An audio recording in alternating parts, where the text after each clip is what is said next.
Baik, selamat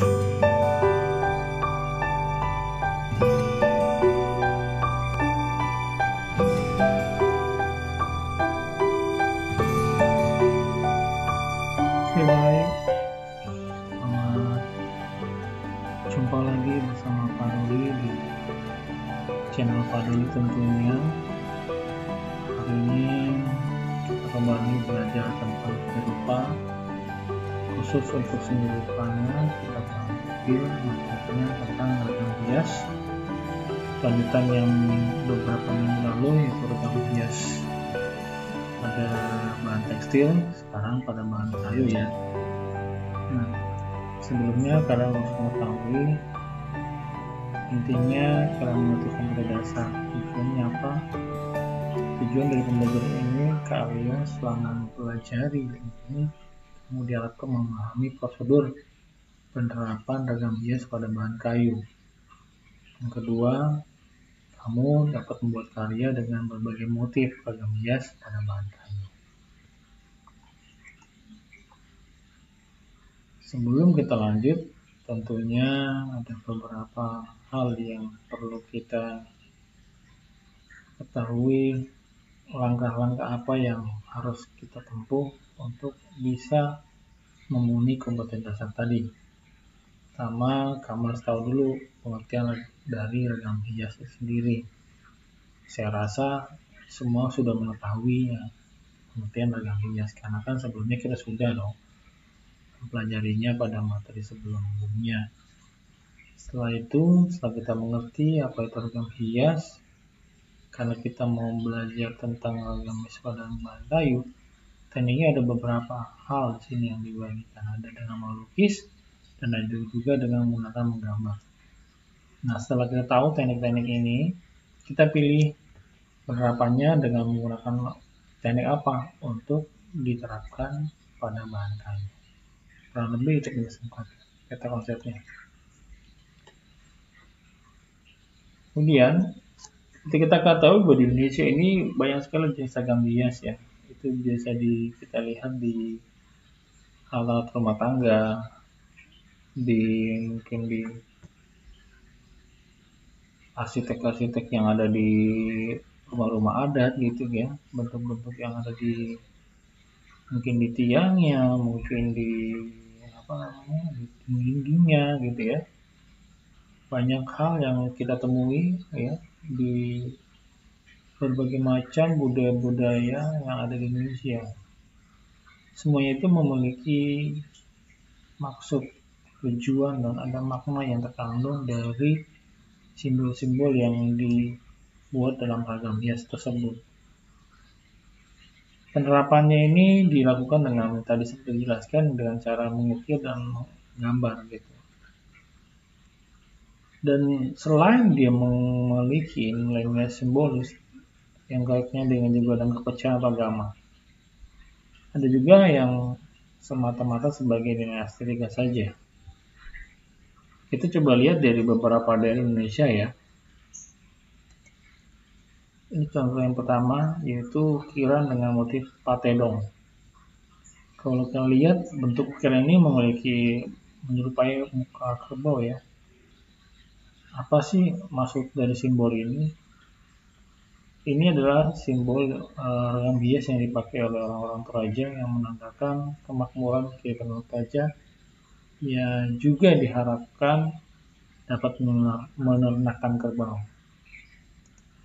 Kedua, kita beralih ke suku Asmat di daerah Papua sana. Motif ini ada yang bisa menggunakan busur, ada yang bisa perisai, ada yang menggunakan tifa, ya, ada yang dayung, ya, motifnya semacam ya. Ini memiliki maksud yaitu sebagai media penghubung antara kehidupan dunia dan arwah nenek moyangnya.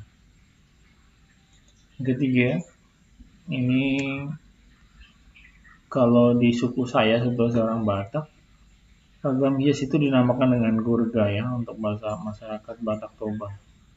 Di sini kita lihat ada beberapa bentuk gurga ragam hias. Yang pertama ini menyerupai payudara, itu dinamakan sebagai dalam bahasa Bataknya gurga adop-adop, itu melambangkan kesuburan manusia. Dan ini menyerupai dengan bentuk cicak atau dinamakan Gurga Boraspati. Ini melambangkan kesuburan tanah. Dan yang terakhir ini adalah bentuk Gurga singa-singa, ya, menyerupai manusia yang memiliki lengan panjang. Tujuannya untuk menjaga rumah dan penghuninya dari hantu jahat. Yang keempat, motif ukiran Jepara dari Pulau Jawa. Secara makna dalam ukiran Jepara ini bersifat menyesuaikan, ya, menjaga keterpaduan, keseimbangan. Kalau kalian perhatikan ini simetris, ya, kanan kirinya. Ya, itu menandakan bahwa tujuannya mempunyai maksud supaya hidup masyarakat itu bisa selaras dengan lingkungan.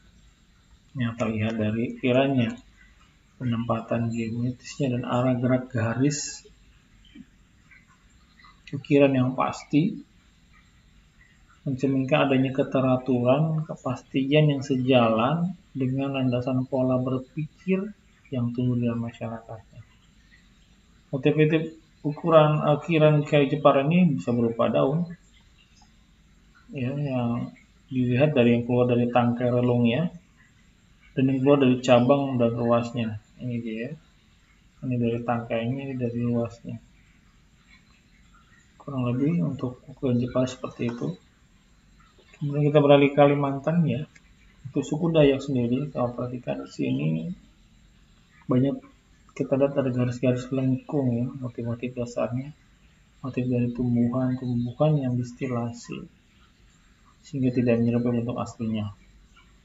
Keberadaan ornamen ini, lengkungan, lingkaran dalam masyarakat Dayak hanya menjadi simbol keturunan masyarakat Dayak yang tidak putus-putusnya, yang dapat mempersatukan masyarakat Dayak.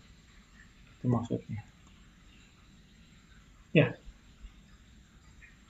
setelah kita mengetahui beberapa ragam hias dari beberapa daerah Indonesia, kalau kita perhatikan ragam hias itu bentuknya ada yang bentuk tumbuhan, ada yang bentuk fauna atau binatang, ada bentuk figur atau manusia, dan ada juga yang bentuknya geometris. Semua ini bisa diterapkan pada bidang media 2 dan 3 dimensi. Oke. Kemudian penerapan ragam hias pada kayu itu tadi dikatakan bisa dilakukan di bentuk bidang 2 dan juga 3 dimensi. Penerapannya pada bahan kayu ini dilakukan dengan menggambar dan mengukir.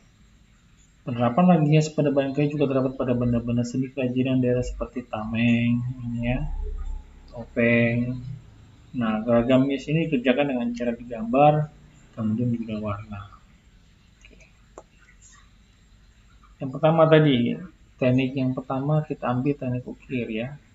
Ragam hias menggunakan ukir.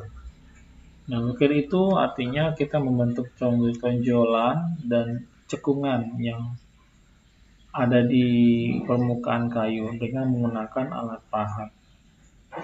Pahat itu apa sih? Nah, pahat ini tadi untuk mencongkel tadi, ya. Ada 2 jenis mata pahat, yaitu mata pahat mendatar dan mata pahat melengkung. Penggunaannya disesuaikan dengan bentuk ragam hias yang akan kita ukir. Dan yang kedua, pemukul. Ini pemukulnya. Alat pemukul yang digunakan dalam mengukir umumnya terbuat dari kayu, ada yang juga dari batu, ada juga dari besi, ya. Kita lanjut. Tadi kita akan coba bahas tentang alat pahatnya. Dari jenis 2 mata tadi dibagi lagi jadi 4 jenis. Ada pahat pengkuku. Pahat ini seperti kuku manusia bentuknya, ya. Itu kan melengkung gitu. Ada seperti setengah lingkaran dan dia digunakan untuk mengerjakan bagian yang lengkung, melingkar, membentuk cembung dan cekung, ikal dan pecahan aris maupun cawen. Yang kedua, bentuk pahat penyilat atau lurus. Nah, pahat ini digunakan untuk menggunakan bagian lurus atau rata, ya. Digunakan juga untuk membuat dasaran dan membuat siku-siku tepi ukiran dengan dasaran. Yang ketiga, pahat lengkung setengah bulatan atau pahat kol. Mata pahat kol ini berbentuk lengkung belahan setengah bulatannya. Gunanya untuk mengerjakan bagian-bagian cekung yang tidak dapat dikerjakan dengan pahat kuku tadi yang sebelumnya ya. Jadi dia dengan pahat melengkung atau pahat kol itu ditambahkan lagi yang tidak terjangkau oleh pahat kuku. Yang terakhir yaitu pahat miring atau pahat pengot. Mata pahat pengot ini meruncing dan tajam sebelahnya. Gunanya untuk membersihkan pada sela-sela ukiran dan meraut hingga bagian-bagian diperlukan. Itu dia untuk jenis-jenis pahatnya. Tahapan untuk membuat ragam hias dengan teknik ukir, ini ada beberapa langkah. Pertama, kamu pilih dulu kayunya yang digunakan. Ada kayu yang jenisnya halus, seratnya dalam bimbingan kasar. Yang kedua, dengan menyiapkan alat bahan untuk mengukir kayu. Yang ketiga, memilih bentuk ragam hias bagi objek kayunya. 4. Membuat sketsa ragam hias di atas gambar. Kelima, memindahkan sketsa dari kertas ke bahan kayu. Kemudian berikutnya, ukirlah kayu sesuai alur seratnya. Dan terakhir, berilah pewarnaan. Kurang lebihnya itu ya, prosedur untuk ragam hias ukir. Nah, selain mengukir, kita juga coba menggunakan juga dengan teknik melukis. Nah, teknik lukis pada kayu biasanya diwarnai dengan berbagai macam cat. Ada yang cat minyak, itu bisa juga disebut dengan cat akrilik. Nah, oleh karena itu, program kayu dapat diberi hias dengan teknik melukis. Jadi, apa sih yang perlu alat yang kita gunakan?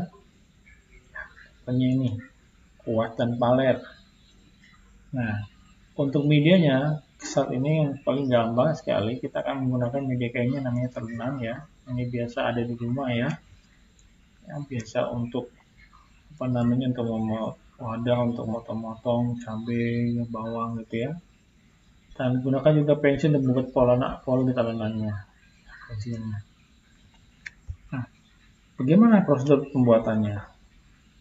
Seperti yang tidak jauh seperti tadi dengan mengukir, tentunya kamu menyiapkan bahan dan alat melukisnya dulu tadi ya, tadi sudah ya. Kemudian menyiapkan bahan kayunya tadi sudah. Ketiga, membuat rancangan gambar pada kertas. Keempat, pindahkan rancangan gambarnya dengan pada bahan kayu.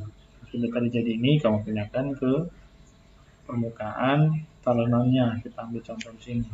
Kemudian terapkan cat untuk menyelesaikan gambar hiasnya.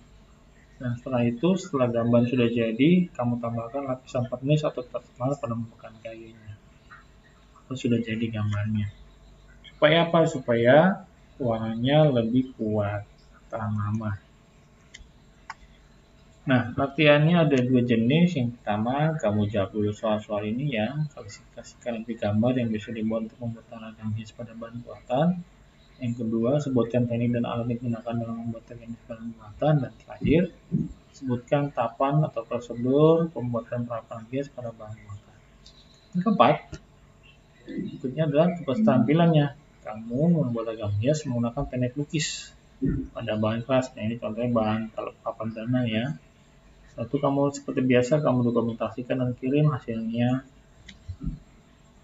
linknya ke Bapak seperti biasa ya. Oke, mungkin itu aja yang bisa Bapak sampaikan untuk materi ragam hias pada lantai. Untuk keterangan lebih lanjut nanti Bapak jelaskan lagi di grup seni budaya yang melalui WA group. Terima kasih.